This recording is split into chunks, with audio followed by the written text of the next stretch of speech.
Next will be Jim O'Donnell. He represents those who sharpen in a van. You call your YouTube channel what, Van Life or something? No, it's just from my blog, Jim Sharp. Jim Sharp, okay. He's the editor of On the Edge, of which I write a newsletter, and he's got many, many years of experience teaching sharpening techniques.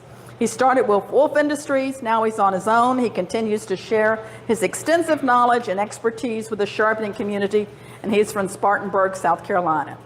We're going to go look at Jim O'Donnell's van. Give us a tour. I'm going to hand this to you, Jim. Just the opening of the vehicle.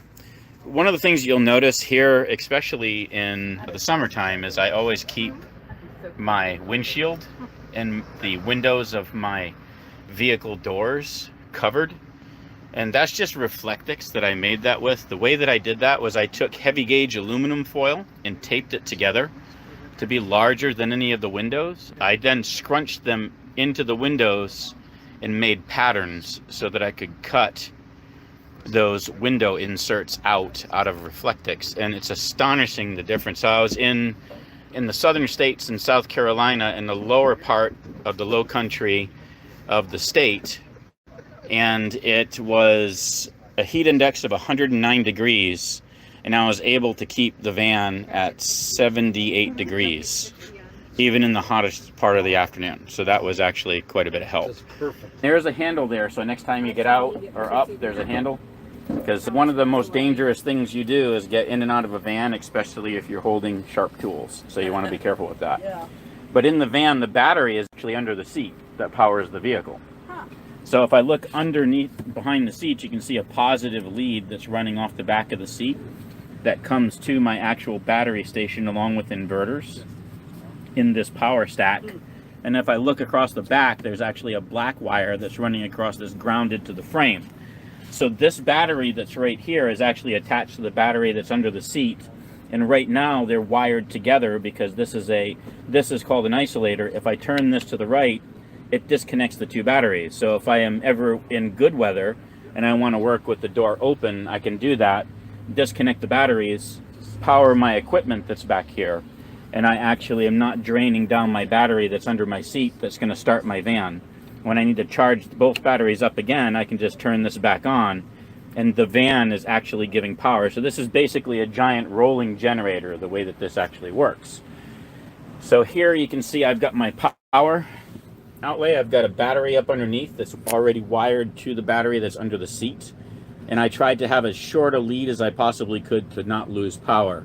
Then there's short leads off of this battery to these two inverters.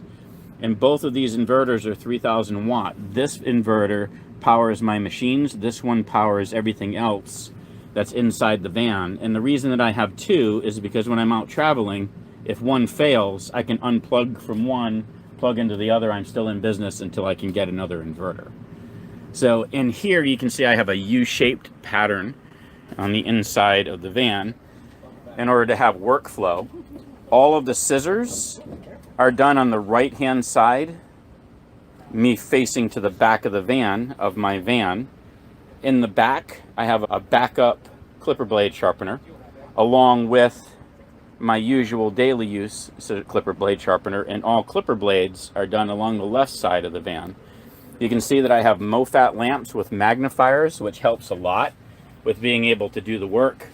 Underneath this cabinet, I actually have a backup flat hone that's underneath the cabinet here.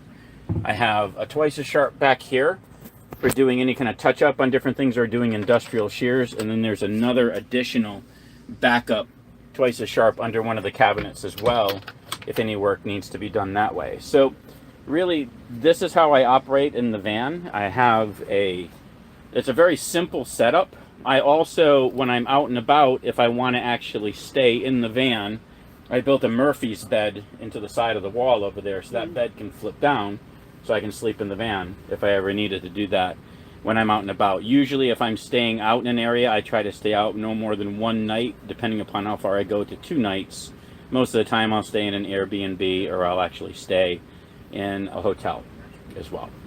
But that's basically how I operate in the van. But Realistically, all it is just a rolling shop, and it's funny because when it was insulated, I insulated it with padding on the ceiling and on the walls, and it made me realize that I'm basically running around in a 40 square foot insane asylum all the time, so it actually fits my personality. The covers on a coffin. Yeah, thank you. Yeah, it covers a coffin. This is great. So, but anyway, hopefully this helps someone with some setup. It's a pretty standard setup. The nice thing about having a mobile vehicle, though, is everything is right there at your fingertips.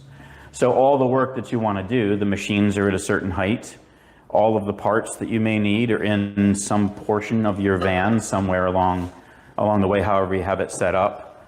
I can do both scissors and clipper blades on the van, so it's very convenient for me. I like it too because I like when I'm working, I tend to be very focused and concentrated on the work that I'm doing so that I'm not going to get pulled away by a stylist that comes up and wants to ask some questions. Now, that said, there's a lot of benefits to being in salon because you can answer questions, or if somebody wants to see what I'm doing, I'm happy to show somebody what I'm doing sharpening wise. And then if somebody has questions about shears or about their particular shears, then I can help them with that. But you'd be surprised at the amount of time that I actually get to speak to people because I have to return shears back to them when I'm doing work. I have to wait to get paid a lot of times. While I'm doing that and I'm waiting to get paid, and it's, while I'm almost done with this customer, I start looking around the shop, especially if I'm in a styling salon, and I start watching what they're doing. And I always have scissors with me. So when I go in, I bring in usually 3 fold out pouches of shears that I leave in the salon, and I tell the girls, I sell these, but these are here for you to use while I'm working on your stuff. Anything that you need, come over here, grab it, and play with it. Sometimes they do, sometimes they don't. But if I'm seeing somebody doing a bunch of slide cutting, let's say, or slither cutting, while I'm waiting to get paid, I'll walk over and grab a slide cutting shear, bring it over to them and say, this is a slide cutting shear. Have you ever tried one?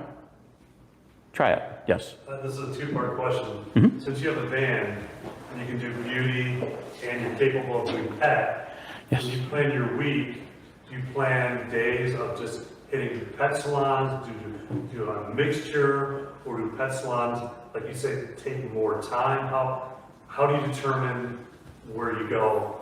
Okay, so that's a good question. So my ultimate goal when I originally did this was when I went back, when I left Wolf and I started sharpening again, I really thought that I would go out and just do styling salons. But what I discovered is that often many of the stylists don't get there until 11 o'clock in the morning. Yeah. And I'm a morning person. The groomers have to be there earlier because they have to be there to collect dogs. So my intent was to do groomers in the morning, stylists in the afternoon. And that works in some areas. But the reality is that there's some areas that I'm very concentrated on groomers. There's some areas that I'm very concentrated on stylists.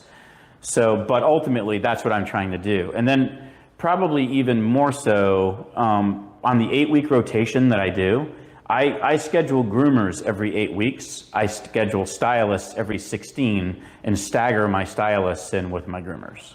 So that's typically how I do that. Because they can go about 4 months as stylists, and they're usually pretty good. And then the groomers, though, they need me about every 2 months. So that's how I actually swing those two. But it also depends. Like so when Jason rode with me, just to give you some idea of numbers, we did 2 grooming salons, 2 dog groomers, 1 beauty salon. And we started at 8:30 in the morning. Well, we met at 8 o'clock. We got probably to the first place by about, maybe 8:45. Let's call it 8:30. Went till about 4:30, which we weren't really expecting because I ended up with a lot more work in the salon than I expected, also in one of the groomers than I expected. And when the smoke cleared, I did about 1,039, I think it was, or something like that for the day. So it was an average of about $130 an hour, if you figure that. When I figure my hourly and I'm out in the van, what I'm trying to do is I figure my hourly, not the drive there, but from when I start until the time that I end doing the actual productive sharpening, and then going home is on my own time as well, just like I would be doing if I was going to a job or if I was in construction or whatever else, right? My goal is to always, whether I'm doing groomers only, stylists only, or a mixture of groomers and stylists, I want to, as much as possible, be making at least $100 an hour when I'm out running. Okay, and it's $100 an hour. The way that I figure it is both sharpening and sales. So it's a gross net of sharpening and sales, which means I take into account that $100 an hour based on what my cost of the shear was. And so what my profit was after the sale, if I make a sale, plus my sharpening is that number that I'm shooting for. So I'm right in that realm of about $100 an hour, and I usually can make that or better when I'm out, except for my pickup days. So I have pickup days where I sharpen Tuesday, Wednesdays, and Thursdays, where I actually schedule. Friday as a pickup day. So there's sometimes when I miss people, so I have to go back out next week.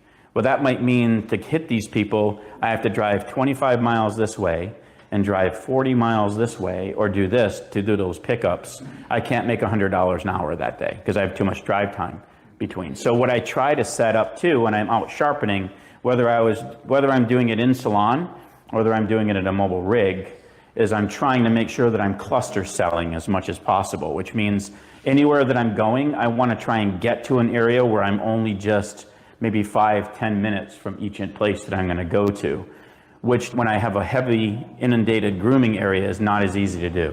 Sometimes I have to spend 20, 25, or 30 minutes driving from place to place, depending upon how spread out they are.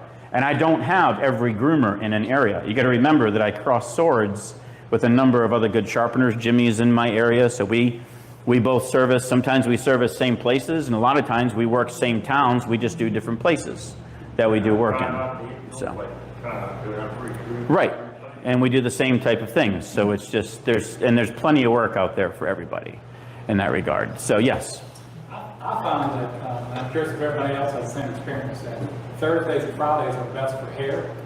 And then I try to schedule my groomers Tuesdays and Wednesdays. Yep. I'm just curious if anybody else sees similar patterns.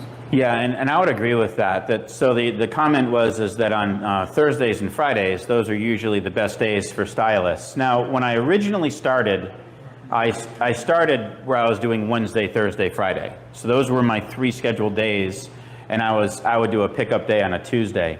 The reason that I switched to Tuesday, Wednesday, Thursday was I did find that I needed the extra day during a work week. And Saturdays is usually not the best day to go to salons because they're usually pretty busy on Saturdays. So I prefer to have the weekends off when I can. So that pickup day where I wanted that extra day a week, that's why I shifted it to Tuesday, Wednesday, Thursday. But for a long time, I was operating on a Wednesday, Thursday, Friday operation, which is actually what I did this past week, was a Wednesday, Thursday, Friday. That's basically what I do is mobile sharpening in a vehicle. I really don't do much mail order. I do get mail order in, but I really like driving, doing the work that I do, come home, turn the key off, I go inside, and I'm done. I don't have more work to do. I do get some mail order, but I don't really push that. I am, on the other hand, starting to look towards growing that side of a business.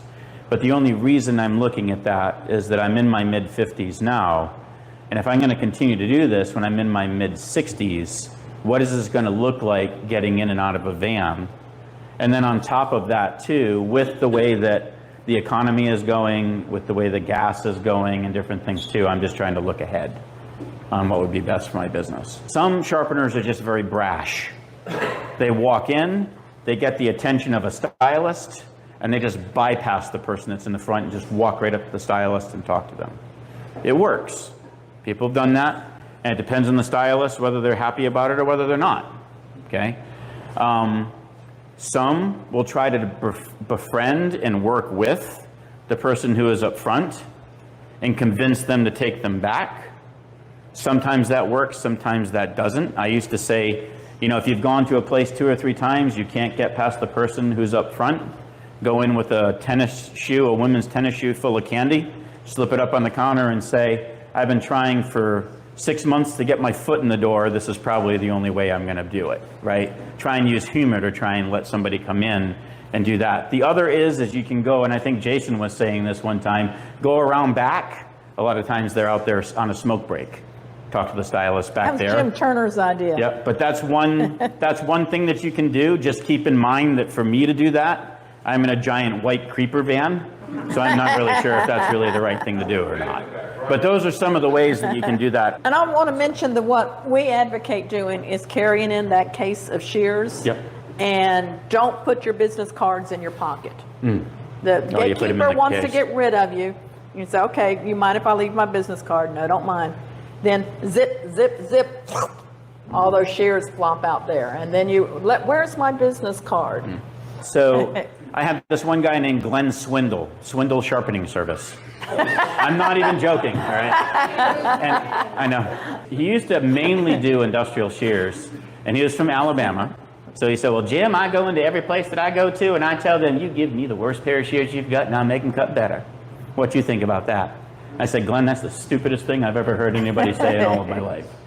I said, what happens when you can't make it cut? He said, well, I did have somebody go out to the trash bin and bring me over a carbon steel scissor that had been rained on for 2 weeks that was rusted open. I said, did you get it to cut? He said, yes. I said, how long did it take you? He said, 45 minutes. I said, was it worth it? He said, well, I got the shop.